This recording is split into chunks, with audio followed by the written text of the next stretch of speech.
Lalu motion. Nah, ini motion, pergerakan. Tim kita dalam aktivitas produksi, dalam aktivitas pekerjaan itu coba diperhatikan. Pergerakan mereka seberapa sering, seberapa kompleks, dan seberapa membuang waktu dan tenaga. Maka perhatikan rute dari masing-masing tim, dan rute itu harus diefisiensikan semaksimal mungkin, sehingga berbagai aktivitas yang terkait dengan tim tertentu harus dilakukan pendekatan, didekatkan sedemikian rupa.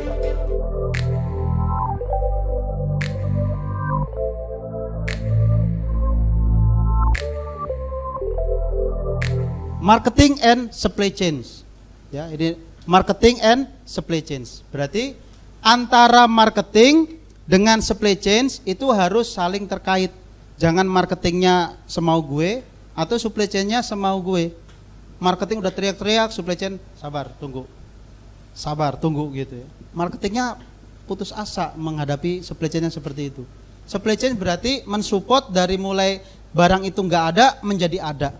Dari mulai barang itu belum dihadirkan di perusahaan menjadi hadir, sehingga si marketing bisa jualan. Marketing pun harus begitu, memastikan bahwa supply chain-nya ini bisa ngikutin pergerakannya dia, sehingga dia harus bisa memainkan kayak layangan, ditarik, diulur seperti itu. Jangan digas terus, supply chain-nya keteteran bahaya, nama perusahaan bisa dipertaruhkan di situ. Gara-gara marketingnya terlalu beringas, marketing yang penting jual kayak gitu kan. Duit keteteran, produksi keteteran, bahan baku keteteran, SDM keteteran, marketing lanjut aja. Ini performa kami Pak gitu, ya performa gondolmu kayak gitu kan. Ini perusahaan ini kita rame-rame, jangan lari sendirian. Perhatikan kekuatan perusahaan. Sambil produksi diperbaiki, human resource dikendalikan, kebutuhan akan resource dihadirkan, maka marketing dijalankan dengan maksimal. Cash flow management. Nah, ini cash flow management berarti kita bicara tentang cash flow. Cash flow adalah blood dari bisnis. Dia benar-benar menyebabkan bisnis nggak bisa jalan sama sekali kalau nggak ada duitnya, dan menyebabkan perusahaan bisa berhenti ketika duit itu tidak bergerak. Tapi cash juga lubricant. Cash lubricant itu berarti dia sekedar pelumas bagi bisnis. Jadi cash itu pelumas. Kalau dalam bahasa keuangan neraca ya, balance sheet itu adalah your health. Balance sheet adalah your health, kesehatan bisnismu. Laba rugi adalah your performance. Jadi profit and loss itu adalah your performance. Cash flow statement itu adalah your ability to perform. Jadi kemampuan kita untuk mencapai performa itu ditentukan dari kemampuan mengendalikan cash flow. Cash tersendat, bisnis akan terhambat. Cash berlimpah, bisa berkah, bisa juga musibah. Kok musibah? Tuh ada yang masuk penjara, tuh ada yang jadi ribut di TV, di berita dan sebagainya.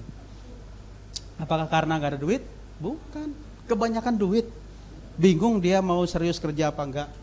Karena duit berlimpah, dia makin tidak punya otak untuk menyadari bisnisnya bermasalah. Ini posisi kita, Bapak Ibu lagi di posisi mana? Kemarin saya mendapatkan laporan dari salah satu teman yang bisnisnya properti. Dia sangat appreciate dengan proses ini, sehingga dia bisa mengendalikan bisnisnya dengan maksimal.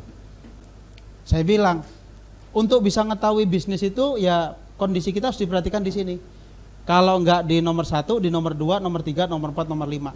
5-5-nya ini boleh, tapi 5-5-nya dipengaruhi sama warnanya masing-masing. Makin merah, makin beresiko, makin hijau, makin aman. Dan semakin aman, semakin enggak produktif. Semakin aman, semakin enggak maksimal. Artinya apa? Jangan di hijau terus-terusan, tapi jangan di merah terus-terusan. Di hijau terus-terusan bisnis gak produktif, di merah terus-terusan bisnis tutup dalam waktu cepat. Apa maksudnya?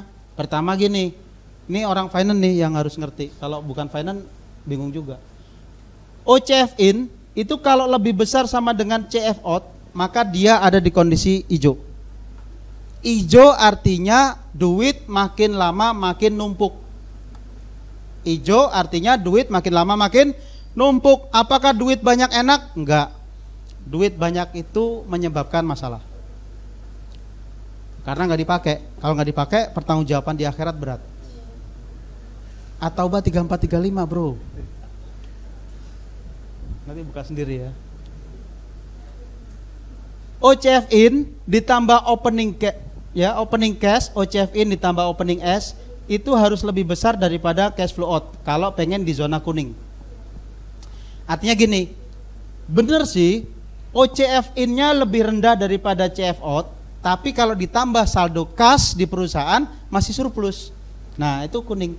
Nah, kuning ini bisa jadi OCF-nya positif, bisa jadi OCF-nya negatif. Perhatikan, kendalikan, dan di situ akan menjadi pintu kita untuk mengetahui bisnis kita bermasalah apa tidak. Banyak perusahaan yang sudah bisa membaca ini, bisa tahu ada masalah di perusahaannya gara-gara dari pintu ini. Dari pintu cash management, posisinya bagaimana. Karena begitu dilihat posisi bulanannya masuk di zona-zona mana, itu akan dicocokin sama common size-nya, dicocokin sama pertumbuhan laba ruginya, dicocokin sama pergerakan HPP-nya, dicocokin sama ketersediaan inventorinya. Itu nanti akan ketahuan. Dan ketahuannya adalah ini rasional apa tidak.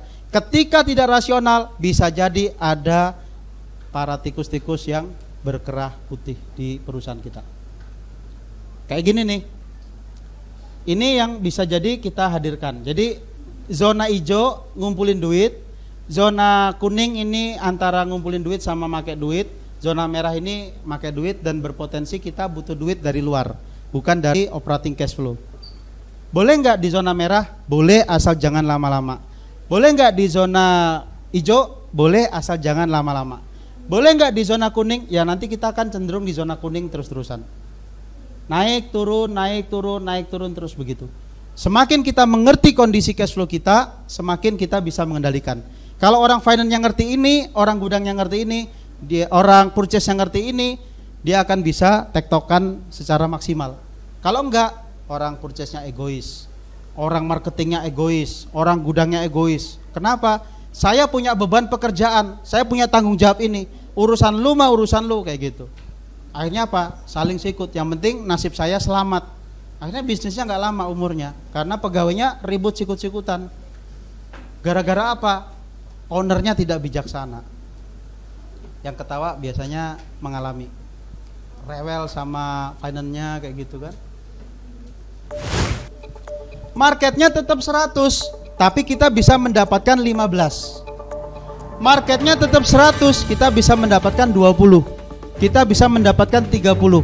Itu namanya marketnya stuck atau bahkan turun, tapi market share kita naik. Maka yang seperti ini namanya cash cow.